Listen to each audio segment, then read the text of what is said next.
வணக்கம் வாங்க. இது விஜிஸ் கிச்சன். விஜிஸ் கிச்சனில் இன்றைக்கி என்ன செய்ய போகிறோன்றதை பார்க்கலாம். இன்றைக்கி ஒரு 2 பொருளை வச்சு தான் சூப்பரான ஒரு பக்கோடா போட போகிறோங்க. அது எப்படி போடுறதுன்னு பார்க்கலாம் வாங்க. நல்ல ஒரு கைப்பிடி அளவுக்கு நான் வந்து முருங்கைக்கீரை எடுத்துருக்கேன். ஒரு கைப்பிடி அளவுக்கு வாழைப்பூவை நல்லா சுத்தம் பண்ணி பொடிசாக கட் பண்ணி சேர்த்துக்கோங்க. அது கூட ஒரு பெரிய வெங்காயம், 2 பச்சை மிளகாய், அவ்வளோதான். அதுக்கப்புறம் தேவையான அளவு பஜ்ஜி மாவு தான் நான் சேர்த்துருக்கேன். ஏன்னா பஜ்ஜி மாவில் காரம் இருக்கும். அதனால் பஜ்ஜி மாவே சேர்த்துட்டேன். அது கூட கொஞ்சம் அரிசி மாவு சேர்த்துட்டு கொஞ்சமாக உப்பு, ஆல்ரெடி ஏற்கனவே பஜ்ஜி மாவில் உப்பு இருக்கும், அதனால் கொஞ்சமாக போட்டுக்கோங்க. சேர்த்து நல்லா மிக்ஸ் பண்ணி பாருங்கள். சூப்பரான பக்கோடா. இந்த பக்கோடா உடம்புக்கு ரொம்ப நல்லதுங்க. வாழைப்பூ வந்து நம்மளுக்கு வயிற்று புண்ணு ஆற்றக்கூடியது. மற்றபடி மலச்சிக்கல் அந்த மாதிரி எது இருந்தாலும் நல்லது.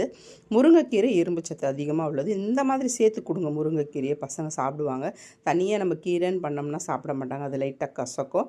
ஆனால் இந்த மாதிரி பக்கோடாவில் இந்த மாதிரி போட்டு கொடுத்திங்கன்னா சூப்பராக சாப்பிடுவாங்க. எப்படி இருக்குது பாருங்கள், அருமையான பக்கோடா. இந்த மாதிரி ஒரு தடவை கண்டிப்பாக செஞ்சு பாருங்கள். வாழைப்பூ கொஞ்சம் இருந்தால் போதும், முருங்கைக்கீரை கொஞ்சம் இருந்தால் போதும்.